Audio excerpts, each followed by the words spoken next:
Array it's okay. ಯಾಕೆ ಇಷ್ಟೆಲ್ಲ explanation ಕೊಡ್ತಾ ಇದೀಯಾ? ನಾನೇನಾದರೂ ಕೇಳಿದ್ನಾ? ಇಲ್ಲ, ಬಟ್ ಆದರೂ ನಾನು ಹೇಳೋದು ಹೇಳಬೇಕಲ್ವಾ ಅತ್ತೆ, ನನ್ನ ಸಮಾಧಾನಕ್ಕಾದ್ರು. ನೋಡಮ್ಮ, ನೀನು ಈ ಮನೆಯಲ್ಲಿ ಬೆಳಗ್ಗೆದ್ದು ಏನೂ ಮಾಡಬೇಕಾಗಿಲ್ಲ. ಈ ಮನೇಲಿ ಪ್ರತಿಯೊಂದು ಕೆಲಸ ಮಾಡೋದಕ್ಕೂ ಕೆಲಸದವ್ರಿದ್ದಾರೆ, ಅವ್ರು ನೋಡ್ಕೋತಾರೆ. ನೀನು ಈ ಮನೆ ಸೊಸೆ, ಅದರಲ್ಲೂ ನನ್ನ ಮುದ್ದಿನ ಸೊಸೆ. ಆದರೂ ಅತ್ತೆ, ಆದರೂ ಇಲ್ಲ ಹೋದ್ರೂ ಇಲ್ಲ, ಇಲ್ಲಿ ನೀನು ಫ್ರೀ ಆಗಿರಬೇಕು, ಹ್ಯಾಪಿಯಾಗಿರಬೇಕು ಅಷ್ಟೇ ನಾನು ನಿನ್ನಿಂದ ಬಯಸೋದು. ನೀನೀಗ ಆ ಮನೇಲಿಲ್ಲ, ಈ ಮನೇಲಿದ್ಯಾ. ಈ ಮನೆಯಲ್ಲಿ ಪಾರ್ಥನ ಹೆಂಡತಿಯಾಗಿ, ನನ್ನ ಸೊಸೆಯಾಗಿ, ರಾಣಿಯಾಗಿರಬೇಕು. ಅದು ಅತ್ತೆ, ಮೊದಲಿಂದನೂ ನಮ್ಮ ಮನೇಲಿ ಬೇಗ ಎದ್ದು ಎಲ್ಲ ಮಾಡಿ ಅಭ್ಯಾಸ. ನಮ್ಮ ಮನೇಲಂತೂ ಹೀಗೆಲ್ಲ ಲೇಟಾಗಿ ಎದ್ಬಿಟ್ರೆ ಅತ್ತೆ, ನಮ್ಮ ಕತೆ ಅಷ್ಟೇ. ಅಮ್ಮ ಅಂತೂ ಸರಿಯಾಗಿ ಕ್ಲಾಸ್ ತಗೊಂಡ್ಬಿಡ್ತಾರೆ, ಅಪ್ಪ ಅಂತೂ ಬೆಳಗಿನ ಜಾವ 5 ಗಂಟೆಗೆ ಎದ್ಬಿಟ್ಟು ಕೂತ್ಕೊಂಡ್ಬಿಡ್ತಾರೆ. ಅಲ್ಲಿದೆಲ್ಲ ಅಭ್ಯಾಸ ನನಗೆ, ಅದಕ್ಕೆ ಹೇಳಿದೆ. ಅದೆಲ್ಲ ನನಗೆ ಅರ್ಥ ಆಗತ್ತೆಮ್ಮ. ಆದರೆ ಈಗ ನೀನು ಆ ಮೈಂಡ್ ಸೆಟ್ಟಿಂದ ಹೊರಗೆ ಬಾ. ನಾನು ಸೊಸೆ ಅನ್ನೋದು ನಿನಗೆ ನೆನಪಿರಲಿ. ಸಿಚುವೇಶನ್ಗೆ ತಕ್ಕಾಗಿ ನಾವು ಬದಲಾಗಬೇಕು. ಮೊದಲ ಥರನೇ ಇರ್ತೀವಿ ಅಂತಂದರೆ ಆಗತ್ತಾ? ಹಾಂ ಅತ್ತೆ, ಟ್ರೈ ಮಾಡ್ತೀನಿ. ಟ್ರೈ ಅಲ್ಲ, ಇರಬೇಕು ಹಾಗೆ.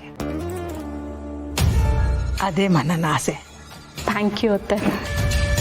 ಇದಕ್ಕೆಲ್ಲ ಯಾಕಮ್ಮ ಥ್ಯಾಂಕ್ ಯು? ಸೊಸೆ ಅಂದರೆ ಮಗಳಿದ್ದ ಹಾಗೆ. ನನಗೆ ನನ್ನ ಮಗ ಹೇಗೋ ನೀನು ಹಾಗೆ.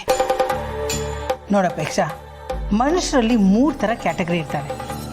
ಮೊದಲನೇದು, ಎಷ್ಟೇ ಇದ್ರೂ ಏನೇ ಇದ್ರೂ ಸಾಲಲ್ಲ ಅನ್ನೋರು.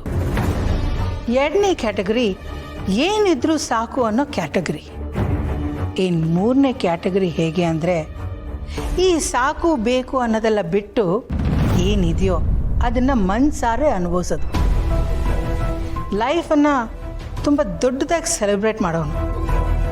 ಆದರೆ ನೀನು ಈ ಕ್ಯಾಟಗರಿಗೆ ಸೇರಿದವಳು.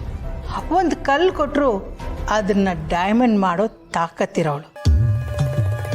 ಈ ಮನೆಯಲ್ಲಿ ನೀನು ಯಾವುದೇ ಕಾರಣಕ್ಕೂ ಯಾವ ವಿಷಯದಲ್ಲೂ ಕಾಂಪ್ರಮೈಸ್ ಆಗಬೇಡ. ಇದು ಬೇಕು ಅಂದರೆ ಬೇಕು ಅಷ್ಟೇ, ಹಾಗಿರ್ಬೇಕು ನಿನ್ನ attitude. Live life king size ಅಂತಂತಾರಲ್ಲ, ಅದೇ ಥರ ಈ ಮನೆಯಲ್ಲಿ ನಿನ್ನ ಲೈಫನ್ನ ನೀನು ಲೀಡ್ ಮಾಡಬೇಕು. ಓಕೆನಾ?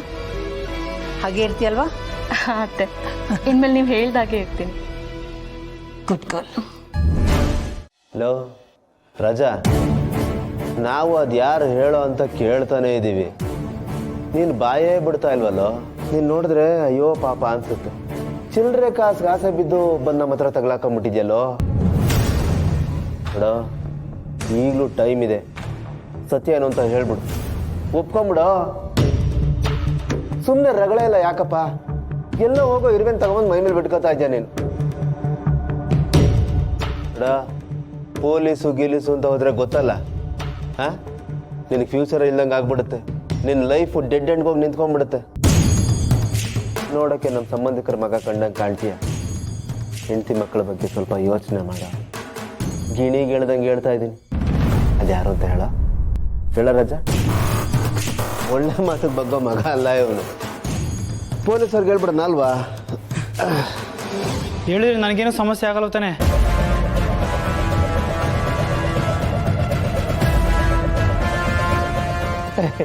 ಇಲ್ಲ ಕಣ, ಖಂಡಿತ ನಿನ್ಗೇನು ತೊಂದರೆ ಆಗಲ್ಲ. ಯಾರದು? ನನಗೆ ಹೆಂಡತಿ ಮಕ್ಕಳಿದ್ದಾರೆ ಸರ್, ಚಿಕ್ಕ ಮಕ್ಕಳು. ನನಗೇನೋ ದುಡ್ಡು ಸಿಗಿತ್ತಂತ ಇಡ್ಡಿಲಿ ಒಪ್ಕೊಂಬಿಟ್ಟೆ. ನಾನು ನಿಜ ಹೇಳಿದ್ರೆ ನನ್ನ ಬೆನ್ನಿಂದಿರ್ತೀರ ಅಲ್ವಾ, ನನಗೇನು ತೊಂದರೆ ಆಗಲ್ಲ ಬಲೋ? ಹೇಳಿದ್ನಲ್ಲೋ, ನಿನಗೇನು ಆಗಲ್ಲ. ಆ ಜವಾಬ್ದಾರಿ ನಂದು. ಹೇಳ, ಯಾರು ನಿಮ್ಮ ಬಾಸು?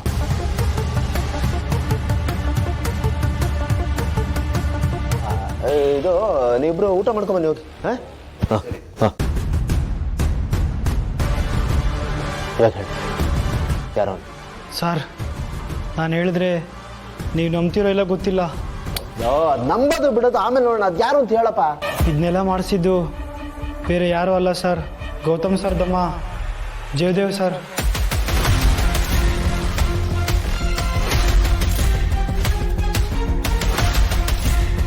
ಲೋ ಬಿಟ್ರೆ ನನ್ನ ಹೆಸರು ಹೇಳಂಗಿದ್ಯಾ ನೀನು ಹಾಂ?